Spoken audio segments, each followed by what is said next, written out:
us on location on the road at UNM, hanging out with tight end Lucas Reed. Reed, formerly with the Denver Broncos, now has some things to do as far as get ready again.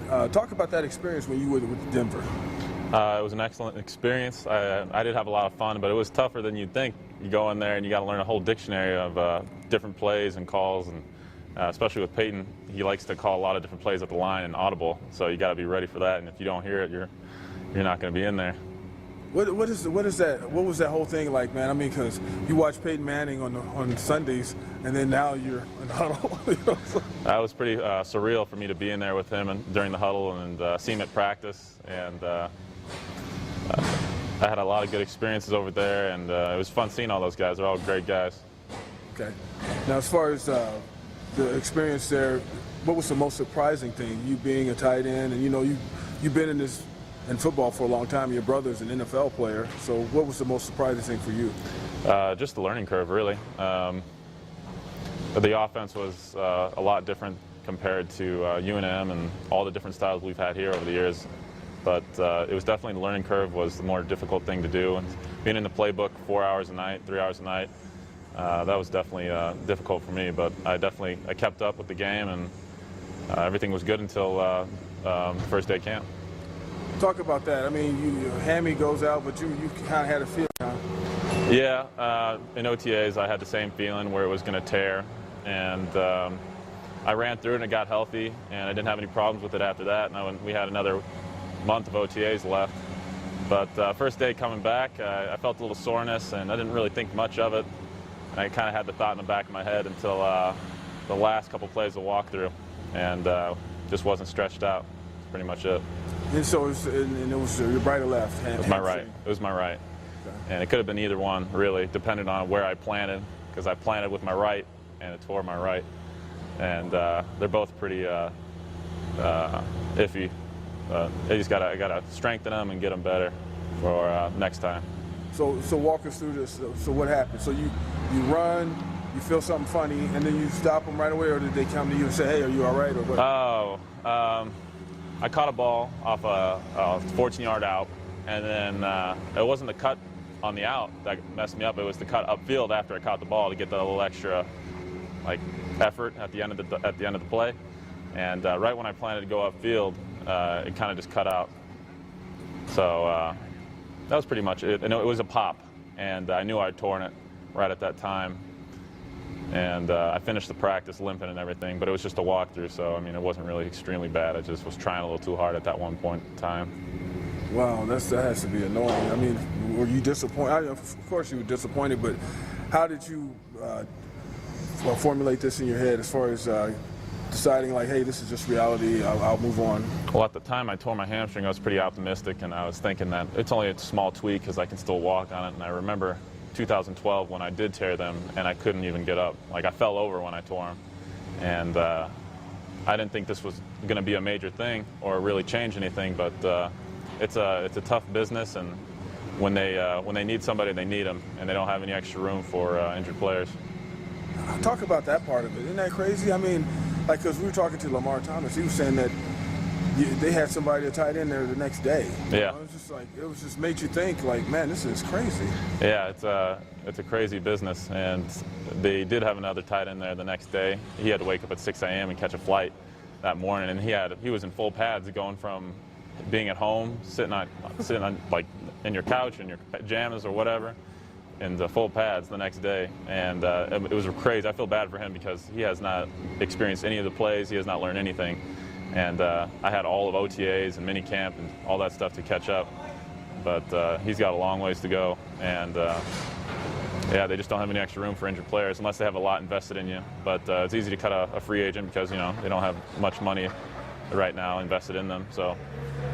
What's next for you, and where do you go? Yeah, where do you go from here? I'm going to keep training, keep in shape, see if I can figure out how to heal my hamstrings so they're good to go. But right now, probably, like I said, and then maybe look out for another associate's degree or a bachelor's degree in something. Go back to school. And are you thinking that you're going to get a shot somewhere, or how's that looking? There's a chance for me to go into another team, but right now I haven't heard from anyone because I'm still injured. And once the word starts getting out that I'm feeling better, there's probably a better chance for me to get calls and start communicating with some other teams. And now your hamstrings are fine today, huh? And they felt great. I told him it was a minor injury when I got there, and we saw the MRI, and all the doctors agreed with me. Yeah, it's just a minor thing, but this is a tough business, and we're probably going to have to let you go. But not that sad. It was kind of like progressing, a progressive kind of let go. I knew it was coming like after I tore it, kind of. So now how does this work as far as they still have your rights, but you're gonna take care of that? Or? Anyone that's injured and that has been waived by the team will stay on injured reserve until the settlement is finished. So right now my settlement is finished, but I'm still kind of waiting for it to arrive. And once everything settles down, they'll release me and waive me. Okay. Wow, fumble, huh? Somebody just dropped something over there. Hopefully not on their foot, man. Well, as far as getting back in the weight room and doing all those things, you feel like you're still in pretty good shape where you're not so far behind? Yeah, no, I feel great right now. I feel in top shape, and I got this extra time to get bigger and faster and get my body more, accumulated to my weight, because I did gain a lot of weight from my senior year to now, and body's still getting used to it, man. It's just like when I got tall, when I shot up in height, the whole body, it starts to react to the height, and you got back pains and everything, so you got to get used to that stuff. And are you saying NFL or bust, or would you give anybody else a shot, like the Canadian Football League or anything, just to keep playing? Or how are you about that? I don't know right now, because I got a lot of roots here in Albuquerque now after the last 5 years. I got a girlfriend, and it'd be a big move if I went to Canada. But it does sound nice. Nice change of pace, scenery, whatever. So when this Denver thing, this was like perfect for you, huh? Like right down the middle. I know, right in the middle between Tucson and Arizona. Not right in the middle, but it was perfect because I just stayed on the west side the whole time and just not really had to move really, really far away. And I stayed close to my family and see everybody constantly, so it was nice. Okay. It was a nice setup. What has your big brother told you, since he's on the Houston Texans, and people might not, if they're not familiar with your brother, the linebacker on the Texans, what has he told you as far as keep your head up, or give you any advice at all? Yeah, the general stuff. I mean, he got hurt too last year, but he's a second-round draft pick, so they're not going to just get rid of him like that. But yeah, he said keep your head up, stay positive, keep training, and the same goes for my dad. He did the same thing, and I just got back from Tucson. I was living with him for last week, and he was trying to keep me motivated and everything. And yeah, you seem like they did a good job. I mean, you seem real level-headed. You're not like, I've seen people act like they were crushed. You're just like, man, life goes on, Yeah, it does, man. You got plenty of other opportunities. I'm still young. I'm only 24 years old, and lots of things to come. Okay. Talk about your relationship with Flash and Comanche when you guys were up there. I guess you guys didn't team up on the one Aggie, how you guys? No. Because Comanche and Flash were telling me everybody's like brothers. You guys are like trying to have one goal, make the Broncos. Yeah, that rivalry was pretty much off as soon as we all got on that team, and there was no heat in between any of the New Mexico players. So it was good. We all got to know each other. Bateman is a good guy, and once you get into that playbook and you're all struggling through it, everyone's studying partners and brothers and everything. So it was nice seeing everybody. How'd you like the long days? Like this was like long work days. Yeah, we'd wake up at 7 and finish around 7, and they weren't bad. I mean, physically they weren't like extremely straining, but more mental than anything, because you're a rookie in there and everyone's kind of looking at you. You don't know if someone's going to test you left or right, and someone's going to make you get up there on a stage and start singing some karaoke. Yeah, that's the worst part. You don't want to do that. I'll tell you what, since you left, Flash got a haircut, man. Did he? Yeah, he looks like they gave him a rookie haircut. He and Comanche. It's a bad deal. It's like he has like prongs. He's got like 5 patches going in the middle of his head. It looks like they just took a shaver and kind of just drew stripes in his mohawk there. Yeah, I got out of there just in time for that. Now, while you were there, as far as being a rookie and stuff like that, did you get a chance to see like some of the old guard? Like Elway walked by when we were waiting at one time and all that. Did you get a chance to get around the place and look around? Yeah, we saw everybody that was part of the organization. Saw Elway, the owner, Peyton all the time. It's just kind of weird seeing him all the time. But yeah, you see the whole complex while you're there.